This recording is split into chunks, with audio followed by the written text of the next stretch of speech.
नमस्ते, नमस्ते प्यारे दर्शकों। आपका फिर से एक बार स्वागत है आपके अपने चैनल साई सर्जा एस्ट्रो वास्तु में। मित्रों, जैसे हमने कहा सनातन के ऊपर हमारी प्रगाढ़ श्रद्धा है और सनातन के इस हर शास्त्र में हमें रुचि है और हम इसका अध्ययन करके आपके पास कुछ ना कुछ विषय लाते हैं। तो उसी तरह हमने एक श्रृंखला शुरू की थी कि आपकी कुंडली से आपके प्रश्नों के उत्तर देना। तो उसी सीरीज में ये तीसरा एपिसोड हम बना रहे हैं।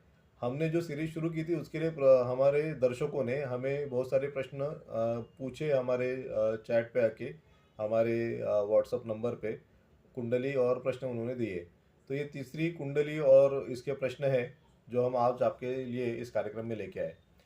तो प्रश्नकर्ता का प्रश्न ये था कि कुछ समय से उनके ऊपर कर्जे बहुत बड़े हैं। अच्छे जगह पे नौकरी कर रहे थे, नौकरी छूट गई पिछले कई समय साल कुछ साल पहले।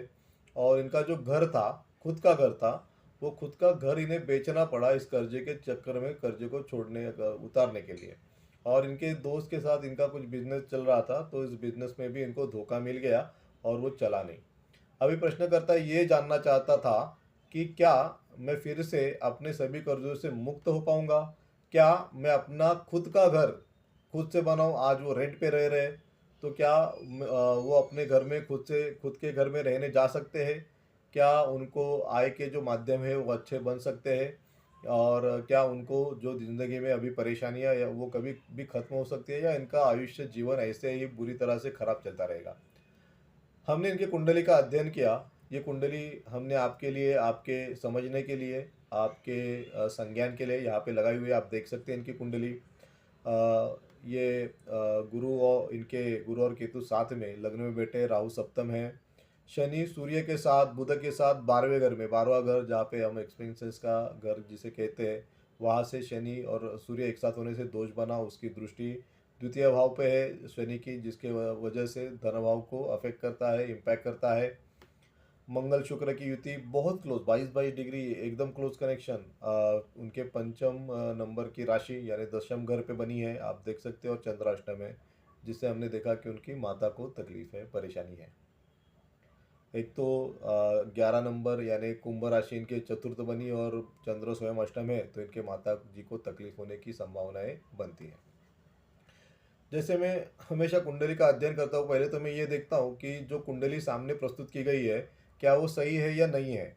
अगर वो सही नहीं है तो उस कुंडली से हमें यानी आगे उसका फलादेश करना गलत है। मैंने इसके ऊपर एक विस्तार में कार्यक्रम बनाया है, जिसकी लिंक हमने इस वीडियो के में दे दी है। आप देख सकते हैं, जहाँ हमने देखा कि कुछ ही मिनटों की वजह से पूरी कुंडली बदल जाती है, ग्रहों की जो पोजीशन होती है वो बदल जाते हैं, उसके वजह से फलादेश पूरा बदल जाता है। तो इसके लिए सबसे पहले तो हम ये करते हैं कि जो भी कुंडली हमारे पास आती है उसका हिस्ट्री, पुराना अध्ययन करते हैं, ताकि जिससे हमें पता चले कि ये कुंडली सही है, इनका जन्म का समय सही है। होता क्या है, जन्म की तारीख तो मिल जाती है, लेकिन जन्म का समय 5 मिनट से भी इधर उधर हो जाए तो भी पूरी कुंडली घूम जाती है। पूरे ग्रहों की जो प्लेसमेंट है, पोजीशन है, वो बदल जाती है, पूरा फलादेश बदल जाता है। फिर आप कहते हो कि ये ज्योतिष महाराज को तो कुछ आता है नहीं। और दूसरा कुछ लोग तो ये कहते हैं कि ज्योतिषी एक फर्जीवाड़ा है, और इसके ऊपर मैंने पूरा कार्यक्रम हम बनाया है, आप देख सकते हैं उसको जाके कि कैसे ज्योतिष सही है, ज्योतिष के जानकार सही है, लेकिन आपका अगर जन्म का समय गलत हो तो ये गलती आपकी होती है, ज्योतिष महाराज की भी नहीं होती है, ना भी ज्योतिष शास्त्र की होती है। तो हमने इनके लिए चेक किया, मंगल शुक्र युति दशम में। तो इनको पूछा क्या आपका किसी से प्रेम प्रसंग हुआ था, जो आपके शायद शायद आपके कार्यस्थल में कहीं पे हो? तो उत्तर थोड़ा हाँ में मिला हमें। तो और जिसके इनकी शादी का विषय समय वो हमने चेक किया, दशांतर दशा में हुई, जहाँ पे इनके ग्रह बैठे हुए हैं और इनके वहाँ पे उनका प्रभाव है, तो वो भी सही निकला। जो भी उनके पुराने इवेंट्स थे वो सही आए, तो हमें ये पक्का पता चला कि इनकी जो कुंडली यहाँ पे हमने लगाई वो सही है। तो ये कुंडली देखने के बाद जैसे इन्होंने कहा कि 2018 में, यानी जैसे ही कोरोना काल हुआ, तब इनका कर्जा बढ़ा, काम छूट गया, कर्जा बढ़ा, घर जो था इनका खुद का उन्हें बेचना पड़ा। तो ये क्यों हुआ, आप देख सकते, तब इनकी 2021 तक गुरु की महादशा थी, और जब ये विषय हुआ तब मंगल की अंतर्दशा थी। मंगल कहाँ पे बैठे, दशम में बैठे हैं, और गुरु पीड़ित है, राहु की दृष्टि है। हम लोग कहते हैं राहु और गुरु एकत्र हो तो चांडाल दोष होता है, दृष्टि से भी वही परिणाम मिलते हैं, हमने देखा है बहुत सी कुंडलियों में। तो मूलतः जिस ग्रह की महादशा थी वो पीड़ित था, उसमें मंगल आए और इस मंगल जो थे दशम में थे, तो इनको काम में अफेक्शन आ गया वहाँ पे, क्योंकि दशा ही खराब ग्रह की है। मंगल को जैसे हमने कहा क्रूर फलदाता, आपके जो खराब फल है उनके वैसे मंगल ठीक होते हैं दशम में वैसे, लेकिन जो ग्रह दशा है वो दशा में है उसके, इसलिए परिणाम इनको नकारात्मक आए। जॉब छूट गया। इनका षष्टम घर है जो 1 नंबर की मंगल की राशि बनी है, और उस वजह से क्या हुआ, इनको कर्जे आ गए, और कर्जे के साथ साथ इनका जो घर था वो घर चला गया। ठीक है। और ये जो अभी जहाँ पे रेंट पर है, तो ये परिस्थिति उनके ऊपर, और उन्होंने जैसे कहा कि उनका जो बिजनेस पार्टनर्स था उस धोखा देखिएगा, क्योंकि राहु स्वयं बैठे जहाँ पे राहु होते हैं और सप्तम में है, तो धोखा मिलने के चांसेस बहुत बहुत ज़्यादा होते हैं।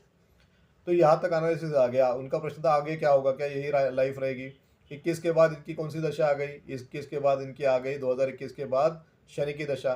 शनि स्वयं उच्च के होके 12वें में सूर्य के साथ दोष बना के हुए बैठे हुए है, और इसकी दृष्टि दशम तृतीय द्वितीय स्थान यानी धन भाव पे है। तो क्या होगा, तो हमने वही कहा कि उनको सूर्य और शनि को थोड़ा सा ठीक करना पड़ेगा, कुछ उपाय करने पड़ेंगे। और इस शनि की दशा में जो इनको अभी है, इनका 11th नंबर की राशि कुंभ राशि चतुर्थ घर में बनी है, तो इनका घर बन जाएगा अगर ये शनि महाराज को प्रसन्न रखते हैं, मेहनत करते हैं, क्योंकि मेहनत करना बहुत आवश्यक है। जब भी शनि की दशा अंतर दशा आती है, जितना आप मेहनत करोगे शनि महाराज खुश होंगे। इनको ठीक रहोगे, उपासना करके पूजा पाठ करके इनके दान करके, तो इनको आने वाले समय में उच्च के शनि महाराज अच्छा फल देंगे। कहाँ कहाँ देंगे, धन भाव अच्छा होगा। इनके घर का 11th हाउस है, तो वहाँ पे भी उनको जो भी इनका घर का समस्या है कि भाड़े के घर पे रह रहे हैं, वो भी आ जाएगा। सभी अच्छा होगा, मंगल होगा, क्योंकि शनि महाराज जब देने पे आते हैं तो बहुत अच्छा देते हैं। 12वें में कुछ शास्त्रों में कहा गया है हर्ष बली होके बैठते हैं और अच्छा परिणाम भी करते हैं। उच्च के इनके, तो इनको ज़रूर फायदा करेंगे। षष्टम पे दृष्टि है शनि महाराज की, तो इनके कर्जे जो भी है आहिस्ता आहिस्ता करके वहाँ से इनको छुटकारा मिलके इनकी ज़िंदगी की जो गाड़ी है वो पटरी पे आ जाएगी। लेकिन करना क्या होगा, इनको मैंने यही का सजेशन दी कि आप अपने कर्म से ना चूके, किसी से किसी का बुरा ना करे, किसी के ऊपर अन्याय ना करे।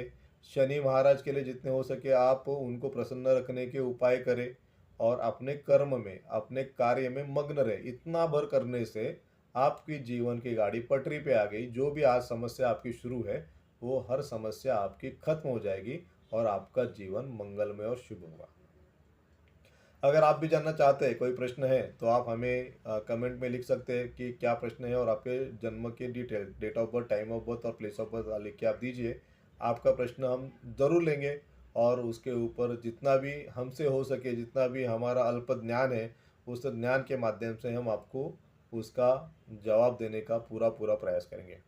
वीडियो अच्छा लगा हो तो ज़रूर लाइक कीजिए, हमारे चैनल को सब्सक्राइब कीजिए, ताकि ये विषय आपकी तरफ आते रहे। और आपको लगता है कि ये विषय आपके दोस्तों तक, परिवार तक जाए, तो इसको आप फॉरवर्ड कर सकते हैं, इस वीडियो को हमसे जुड़ सकते हैं। हम सभी दर्शकों के लिए, उनके भले के लिए, उनके प्रगति के लिए ईश्वर से प्रार्थना करते हैं कि आप सबका जीवन सुखमय, आनंदमय, सभी खुशियों से भरा हो, आपके जीवन में कोई भी दुख ना हो। ये कह के मैं ये कार्यक्रम यहीं पे समाप्त करता हूँ। धन्यवाद। जय श्री राम। सनातन धर्म की विजय हो।